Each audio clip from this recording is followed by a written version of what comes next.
안녕하십니까. 반갑습니다. 네, 오늘 9월 세 번째 주일 예배를 비대면으로 드리겠습니다. 동영상을 보시면서 각자의 자리에서 아름답게 예배에 참여해 주시면 감사하겠습니다. 이제 마음을 모아 함께 묵상기도 드리겠습니다.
예배 기원문을 함께 읽도록 하겠습니다.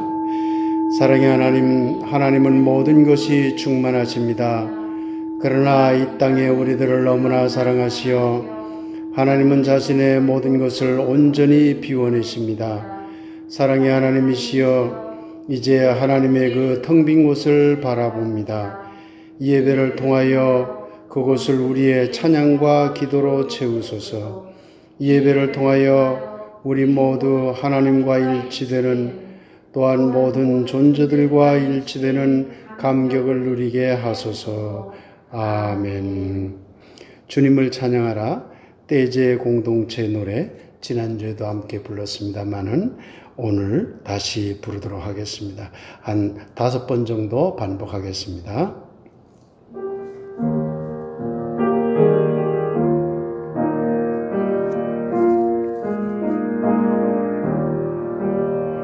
주님을 찬양하라 온 세상이여,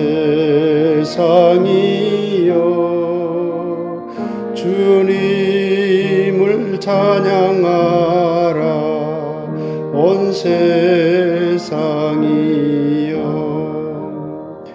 주님을 찬양하라 온 세상이여,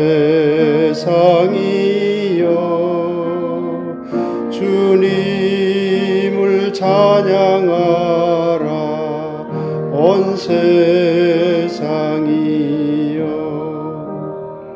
주님을 찬양하라 온 세상이여,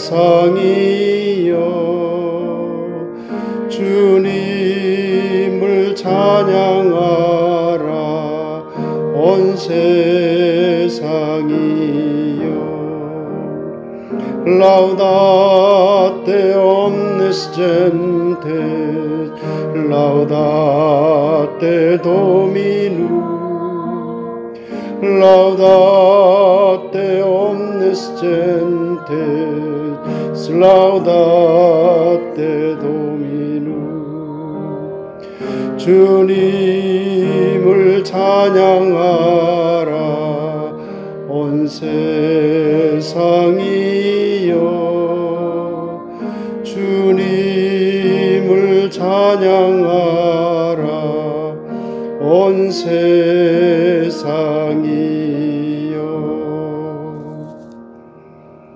네, 이제 우리의 마음을 모아 우리 주위에 가난한 이들, 그리고 우리 주위에 몸이 아픈 분들을 위해서 잠시 묵상기도 하도록 하겠습니다.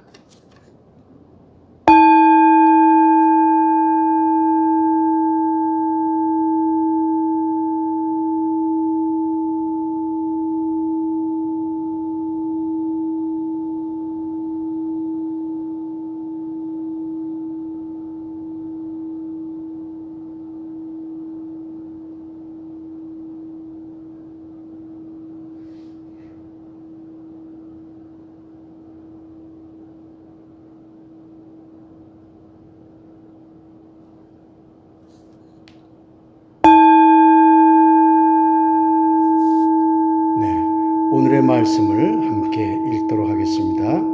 신명기 32장 7절에서 9절까지의 말씀입니다. 옛날을 기억하라. 역대의 연대를 생각하라. 내 아버지에게 물으라. 그가 너에게 설명할 것이요 내 어른들에게 물으라. 그들이 내게 말하리로다. 지극히 높으신 자가 민족들에게 기업을 주실 때에, 인종을 나누실 때에 이스라엘 자손의 수요대로 백성들의 경계를 정하셨도다. 여호와의 분깃은 자기 백성이라. 야곱은 그가 택하신 기업이로다. 이번에는 우리나라 문헌입니다마는 삼국사기 신라본기 유리이사금 9월조에 나오는 글을 함께 읽겠습니다.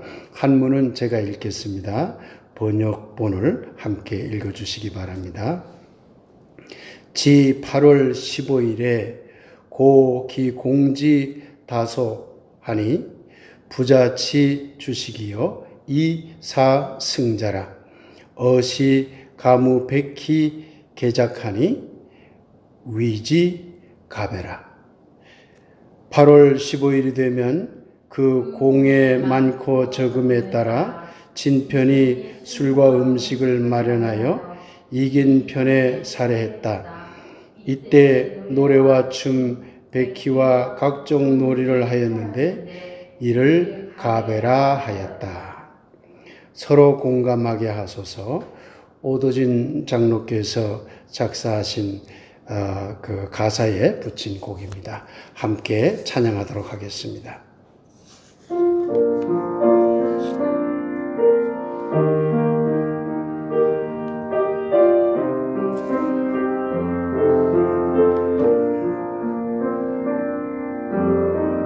참 좋으신 하나님, 참 좋으신 하나님, 우리를 사랑하시사 땅에서 생명을 주셨네. 참 좋으신 하나님, 참 좋으신 하나님, 이 땅의 삶의 기쁨을 베푸시니 참 감사합니다. 온갖 병 때문에 가슴 아파하는 우린 얼마나 연약한가. 하늘 형상으로 내린 인간성이 다시 회복되길 바라니 상관없는 일아니요 서로 공감하게 하소서. 인간 존엄을 세우사 함께 번영하게 하소서. 참 좋으신 하나님, 참 좋으신 하나님, 우리를 사랑하시사 자연의 아름다움 주셨네.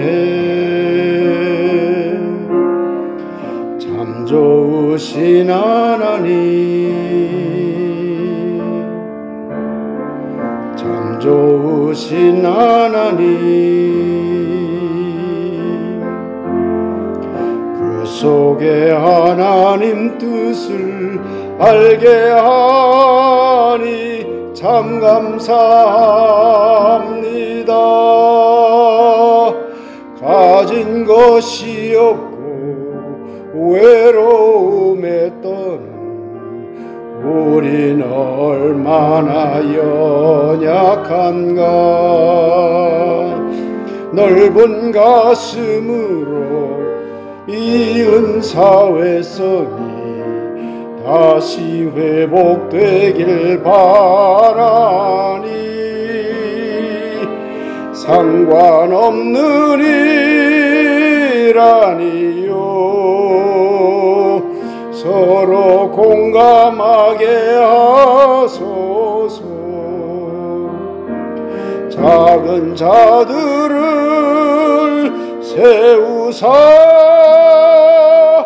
함께 큰 일들을 이루소서.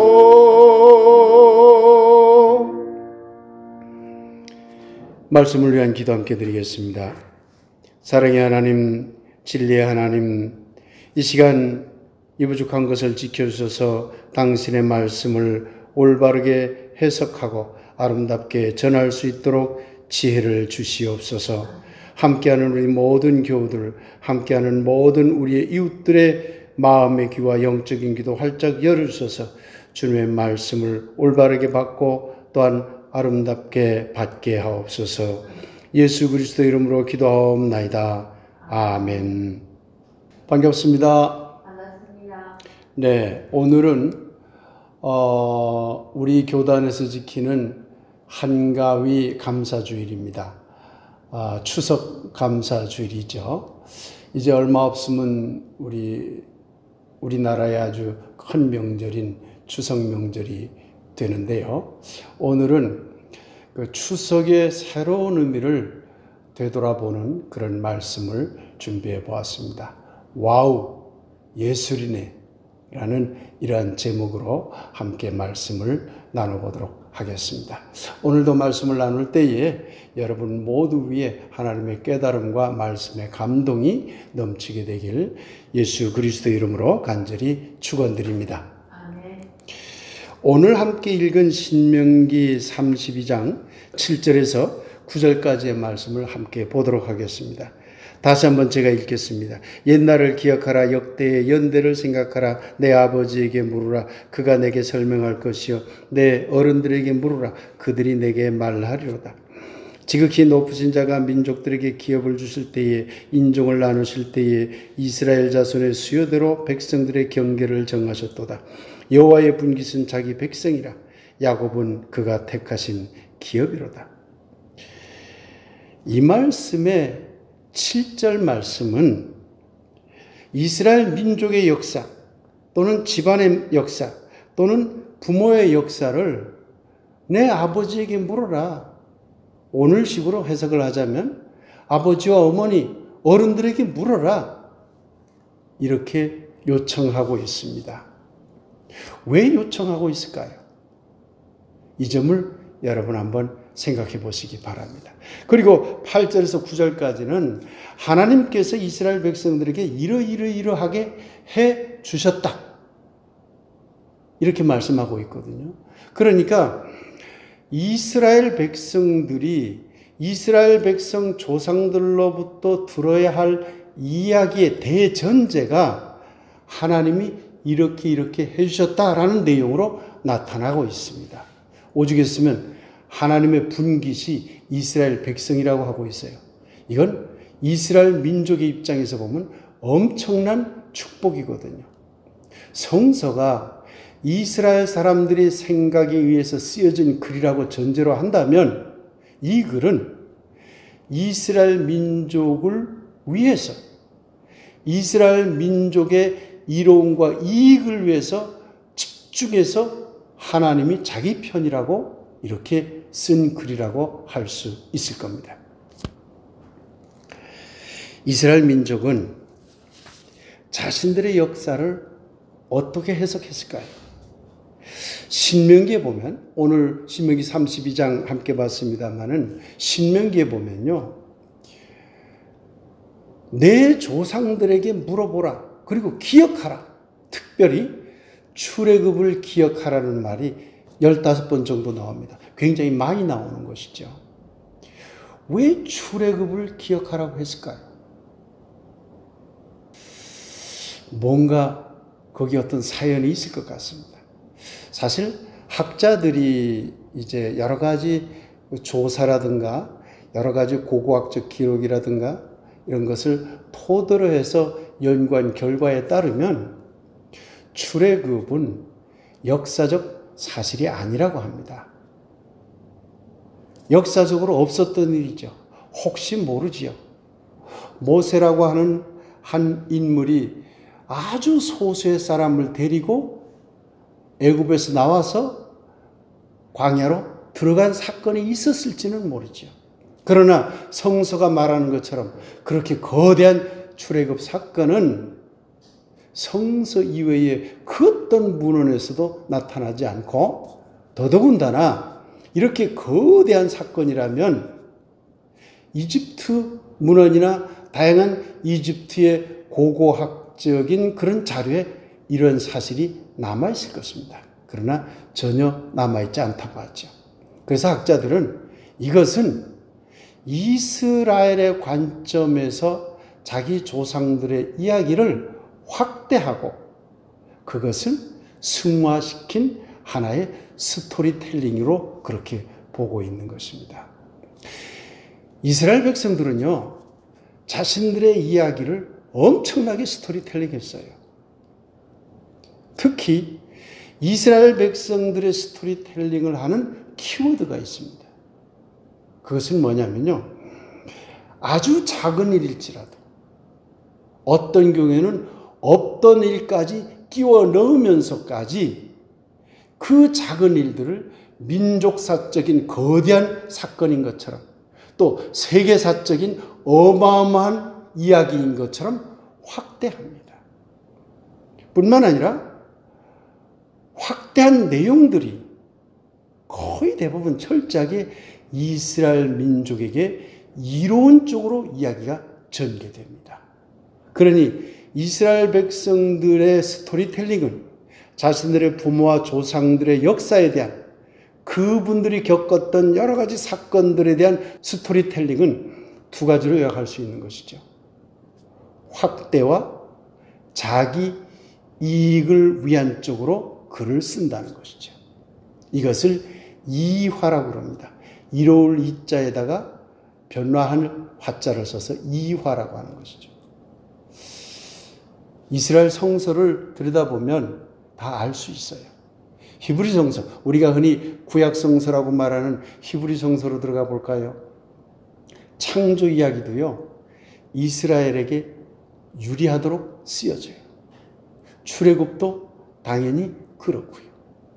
그리고 출애굽에서 나와서 가나안 땅으로 들어가서도요, 다 승리하잖아요.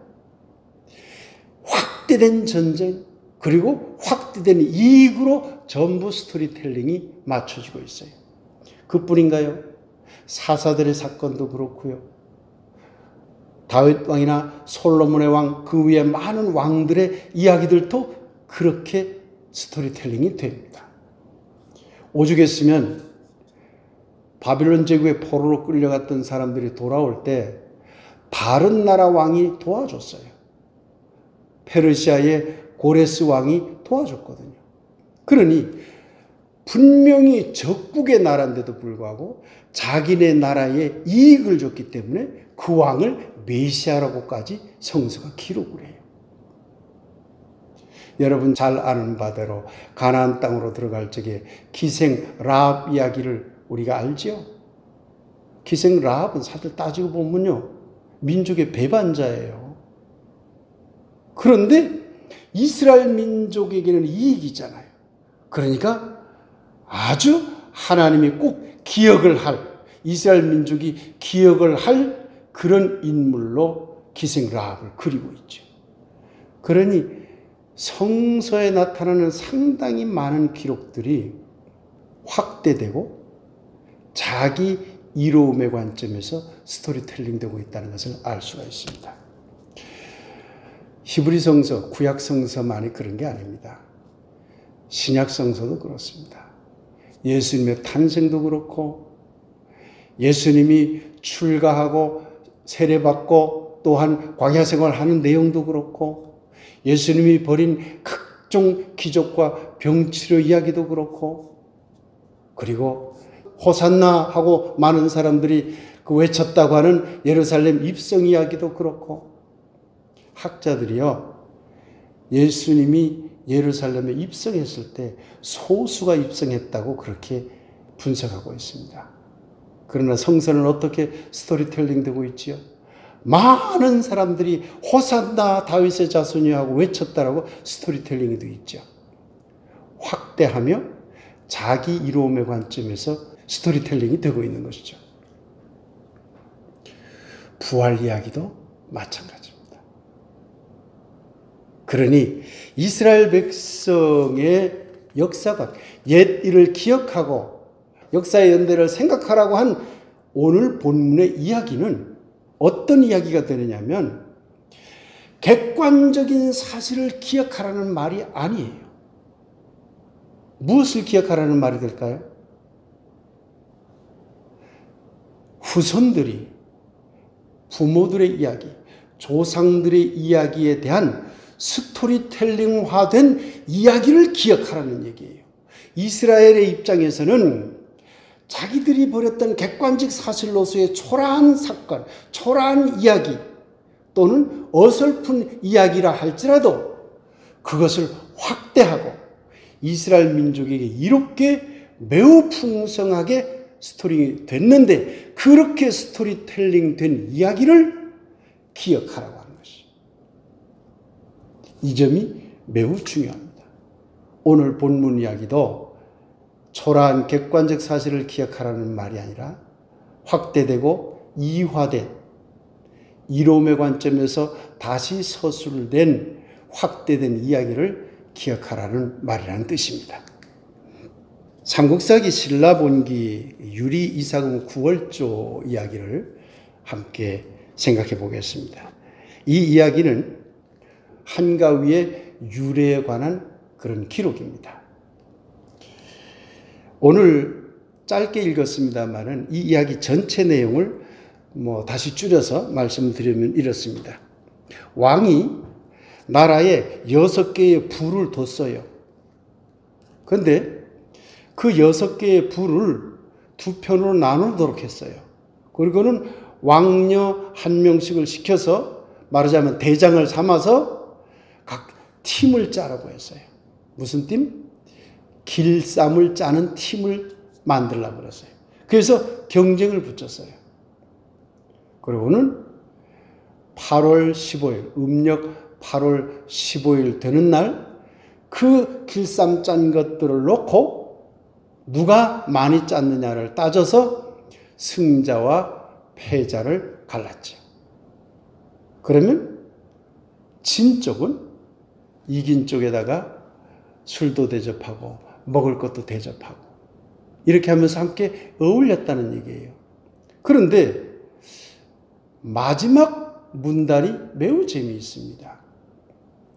그런데 그들은 같이 어울려서 가무를 했고 노래와 춤을 췄고 백희를 관람했고, 백희라고 하는 것은 오늘날로 치면 오페라 같은 겁니다. 예. 일본식으로 가면 가부키 같은 거죠. 대단한 예술적인 경험을 했던 거예요. 그리고 각종 놀이도 했어요. 이것을 가배라고 불렀다고 했습니다. 가배가 뭐냐면 굉장히 기쁘다는 얘기예요. 근데 배는 배우할 때 쓰는 배자입니다. 그러니까 예술가들이 나와서 많은 기쁨을 주는 상황을 만들었다는 거예요. 이것이 가배예요. 그런데 이 가배를 가우라고도 해요. 배우할 때 배자를 쓰면 가배고 우자를 쓰면 가우가 돼요. 이 가우가 가윈날, 한가윈날로 바뀐 겁니다. 물론 한가위라는 말을 학자들에 따라서는 8월의 정가운데다, 가을의 한가운데라는 뜻으로 쓰였다라고 보는 분들도 있지만 제 생각은 조금 다릅니다. 오늘 함께 읽은 삼국사기 등의 기록에 의하면 가우는 예술적 상황을 말합니다. 큰 예술이 벌어졌다는 얘기예요. 한이라는 말이 크다라는 말이거든요. 그러니까 한가위 하는 말은 큰 예술판이 벌어졌다는 얘기입니다. 여러분, 한가위 유래에 대한 이 이야기를 들으면서 무슨 생각을 하였습니까? 우리나라에 전해지는 많은 신화나 우리 조상들이 벌인 여러 가지 이야기들, 사건들, 역사 기록들을 찬찬히 들여다보면 재미있는 현상을 발견할 수 있습니다.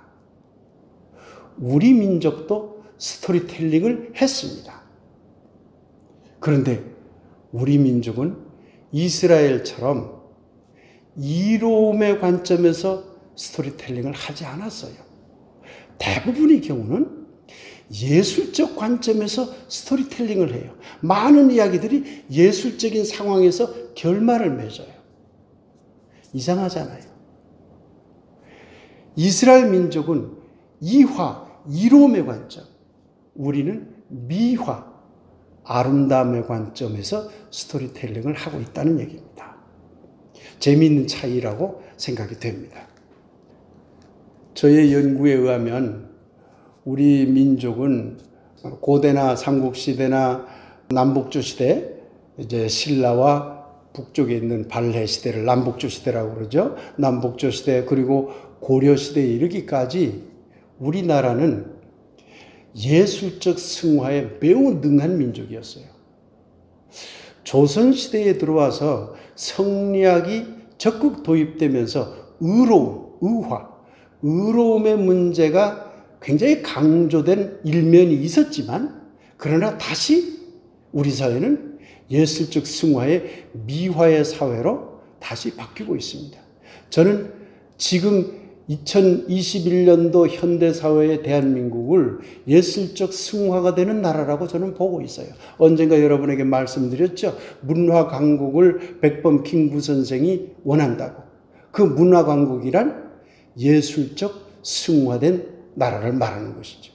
한가위를 일러 더도 말고 덜도 말고 한가위만 같아라 라고 합니다. 그런 말 많이 들어보셨죠? 이 말은 조선시대의 열양세식이라고 하는 그 책이 있는데, 거기에 나오는 가야물, 감야물, 단원장사, 가베일 하는 한자말을 번역한 말이라고 알려져 있습니다. 이 말이 바로 뭐냐면, 더하지도 말라, 가야물, 덜하지도 말라, 감야물, 한자말이 그런 말입니다. 그저 가베처럼, 가베가 한가위거든요.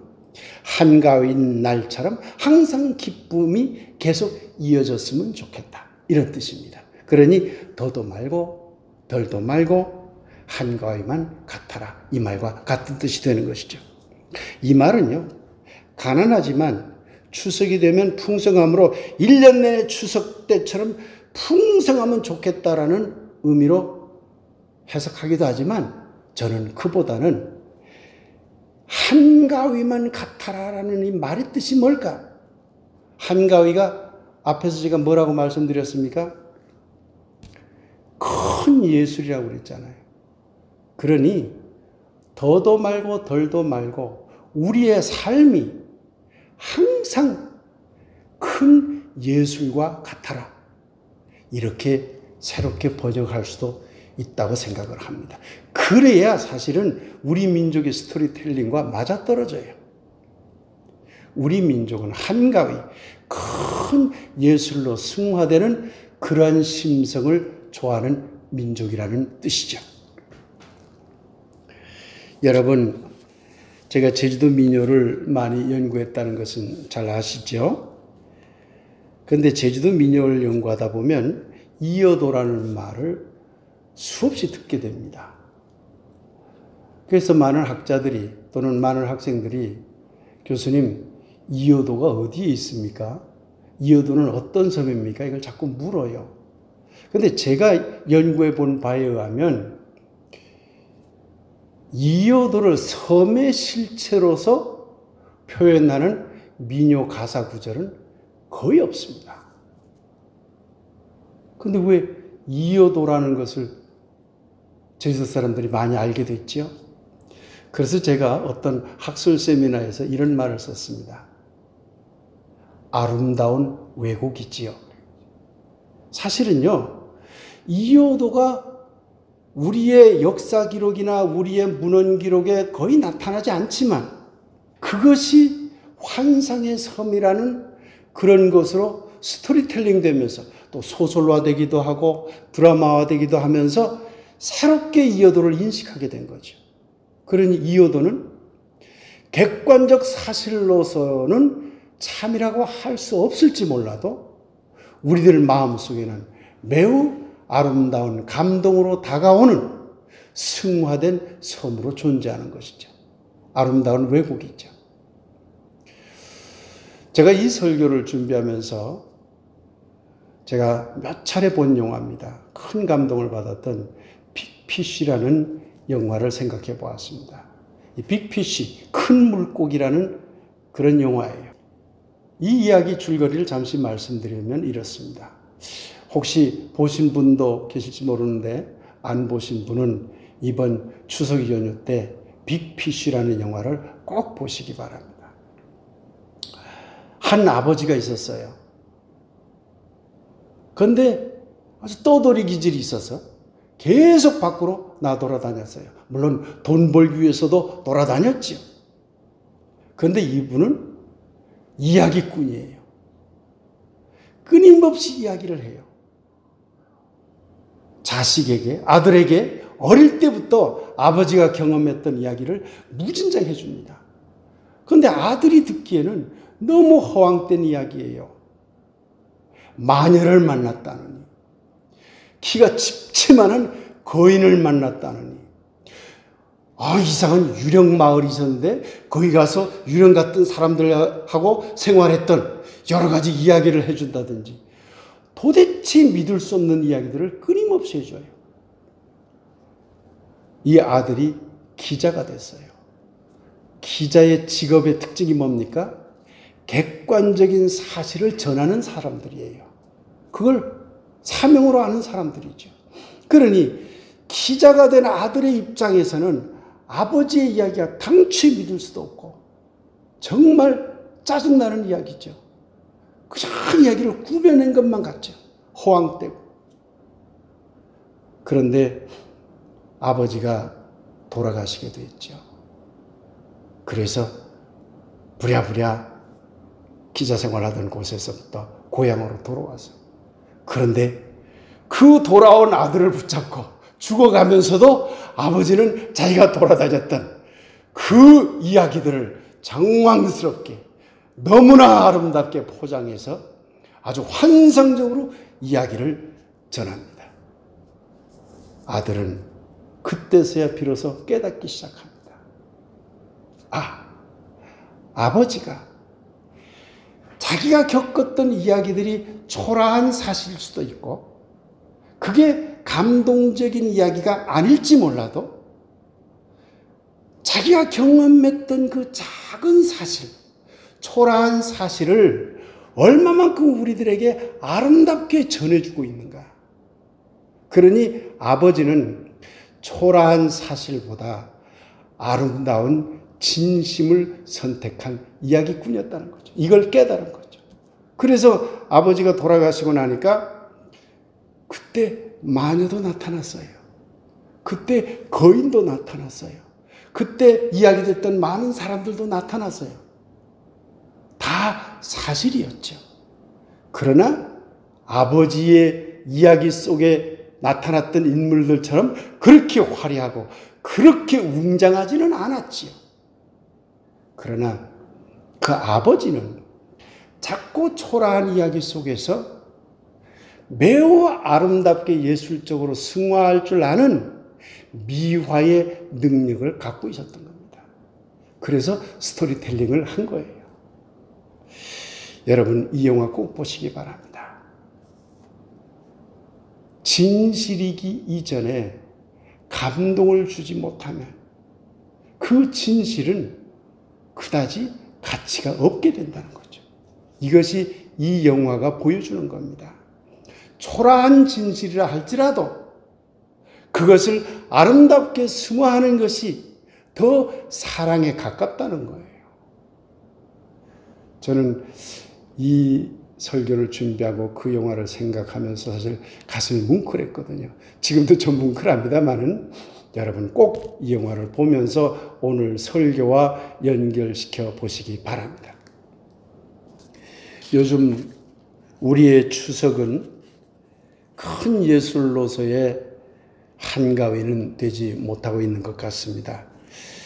부모, 조상에 대한 예의는 있지만 하기야 이 예의 차례를 지내는 것도 점점 사라지고 있지요.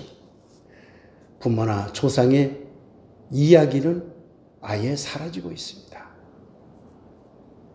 부모, 조상 이야기보다 지금은 자신들의 이야기만 넘치고 있습니다. 설령 부모, 조상의 이야기가 있다 해도 그 할아버지가 몇 대 할아버지고 그 할아버지가 몇 대 위의 조상이고 그 묘소가 어디에 모셔져 있고 하는 위계적인 이야기로 모든 이야기는 끝나고 있지요. 우리 부모나 우리 조상들이 겪었던 옛 이야기,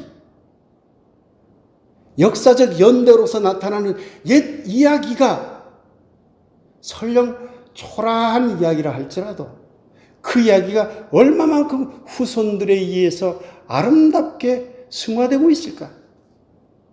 사실 추석은 그래야 되는 날이거든요. 그런데 우리는 부모들이 겪었던 그 초라한 이야기조차도 몰라요. 관심을 안 갖고 있는 것이죠. 오늘 신명기 본문을 우리는 다시 되새겨 보아야 합니다. 옛 일을 기억하라. 내 부모에게, 내 어른들에게 물어서 옛 일을 생각하라. 이스라엘 백성은 그 옛 일을 어떻게 생각했다고요? 초라한 사실로서 기억한 게 아니라 그들의 관점에서 확대되어 스토리텔링화된 그 이야기를 기억하고 있는 것이죠. 우리도 그래야 될 것 같습니다. 우리의 부모 이야기, 우리의 조상 이야기, 아마 초라한 일들을 하면서 살았을지 모릅니다. 그러나 그 초라한 사실들이 빅피쉬에 나타나는 그 아버지처럼 많은 아름다운 이야기로 승화되어서 후손들에게 전달될 수 있다면 얼마나 후손들이 감동을 받을까요? 사실 우리가 그런 역할을 해야 되고 그렇게 승화된 이야기를 우리 후손들에게 물려줘야 되는 것이죠. 제가 지난주에 감동은 대상에 대한 지고의 가치 감정을 가질 때 발생한다는 말씀을 드렸습니다. 자기가 바라보는 대상에 대해서 가치를 드높이면 드높일수록 감동을 받게 된다는 얘기예요. 우리 후손들은 부모에 대해서, 조상에 대해서 그들의 초라한 이야기들을 지고의 가치 감정으로 끌어올려야 돼요.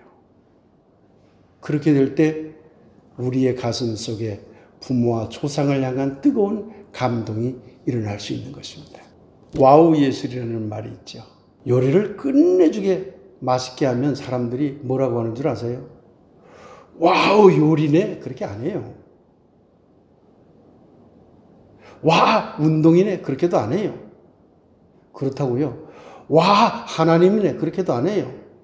와 종교네 그렇게도 안 해요. 뭐라고 하죠? 와 이거 예술이네 그래요. 운동을 엄청나게 잘하면 사람들이 뭐라고 하는 줄 아세요? 와 운동이네 그렇게 안 해요. 와 그 아무개 선수 예술이야 그래요. 어떤 상태가 지고의 가치 감정 상태로 끝내주게 승화되면 그 승화된 상태를 우리 인간은 본능적으로 예술적 상태로 생각을 합니다. 그러니 우리 삶이 내가 어떤 대상을 바라볼 때도 와, 예술이야. 다른 사람이 우리를 바라볼 때도 와, 예술이야. 이럴 수 있다면 얼마나 좋겠습니까?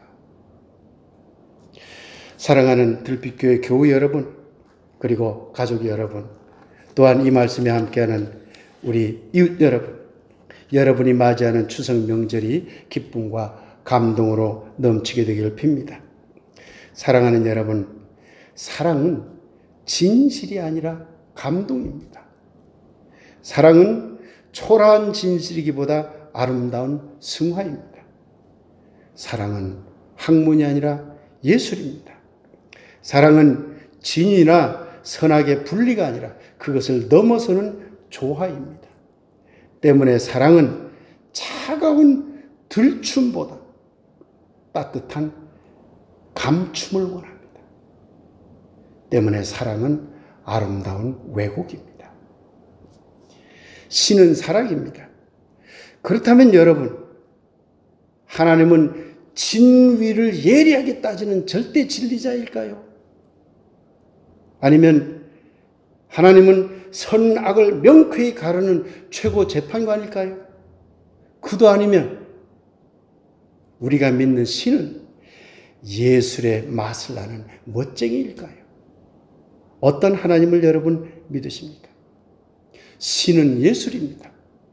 그러기에 신은 오늘도 우리 모두를, 이 세상의 모든 민족을, 이 세상의 모든 존재자들을 지고의 가치 감정으로 바라보며 하나님이 우리를 지고의 가치 감정으로 바라보고 있다는 얘기입니다. 그리고 와, 예술이네, 이렇게 감탄하고 있을 것입니다.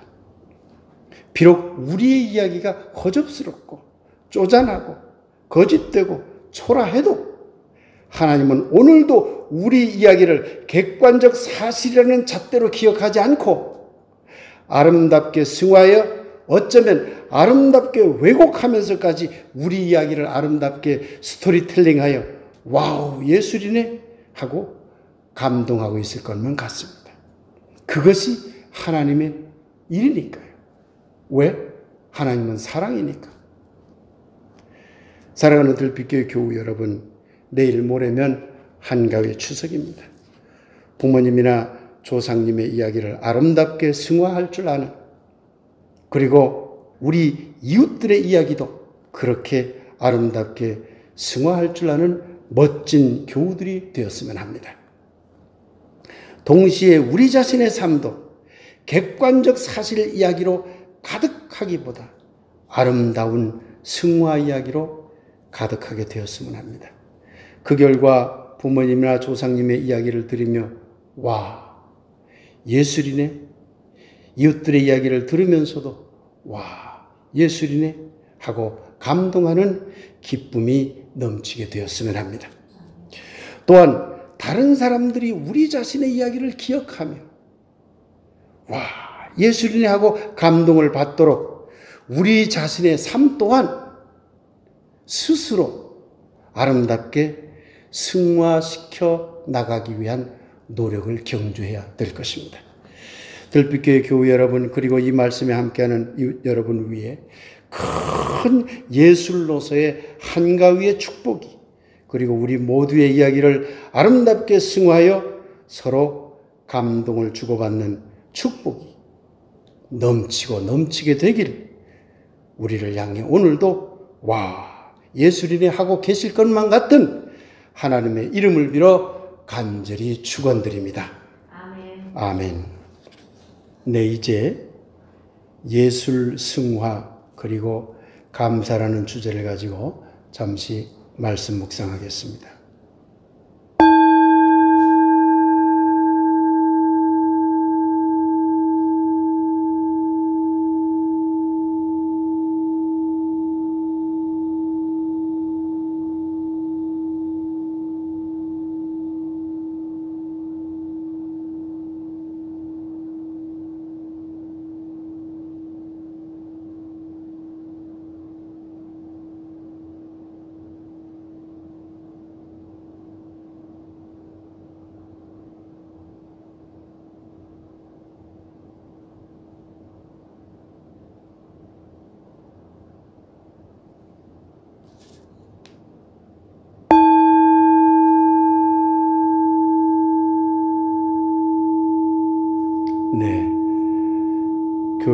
광고 알려드리겠습니다.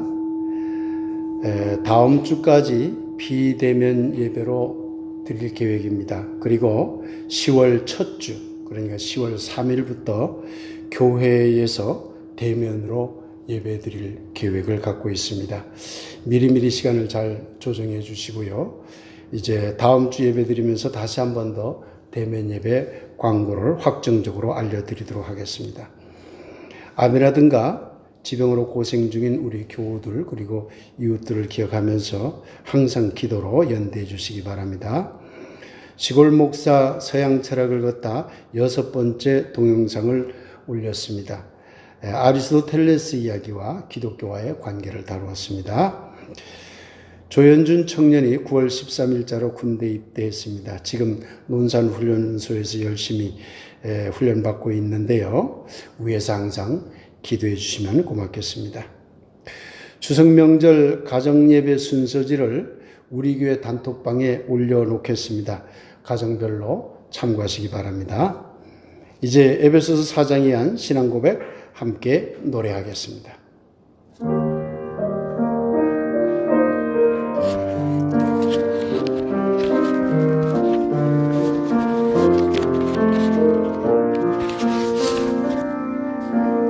모든 겸손과 온유로 하고 오래 참음으로 사랑 가운데서 서로 용납하고 평안에 매는 줄로 성령이 하나 되게 하신 것을 힘써 지키라.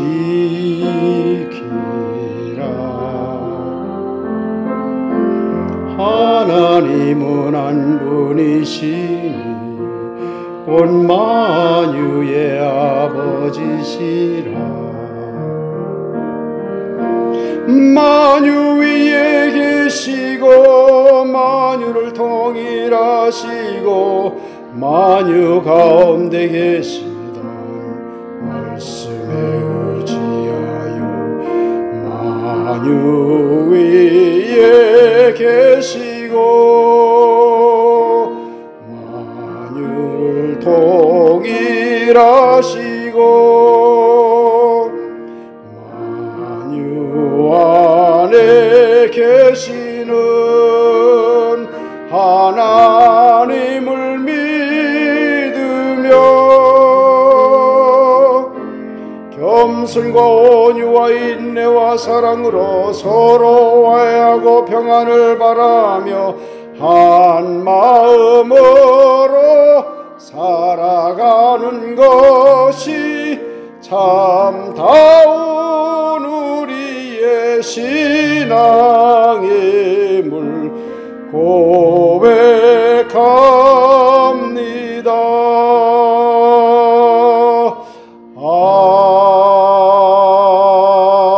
아멘. 네, 이제 함께 기도하겠습니다. 사랑의 하나님, 주의 하나님, 이 시간도 우리 교우들 중에, 우리 이웃들 중에 몸이 아프고 마음과 영혼이 아픈 분들을 기억해 봅니다. 주님께서 그동안도 항상 그들과 동행하시며 위로하시고 또한 치유의 역사가 일어날 수 있도록 축복하신 줄 믿습니다. 이제 하나님이시여 그분들에게 더욱더 힘과 용기를 주시옵시고 그분들이 온전히 병으로부터 해방될 수 있도록 놀라운 치유의 역사가 일어나도록 축복하시고 인도하여 주시옵소서. 이제는 우리를 구하신 예수 그리스도의 은혜와 아버지 하나님의 크고 놀라운 사랑하심과 성령님의 감동 감화 소통하심이 이 동영상을 보며 함께 예배에 참여하는 우리 모든 교우들과 사랑하는 가족들 그리고 사랑하는 이웃들 위해 지금부터 영원히 함께 없기를 간절히 축원하옵나이다.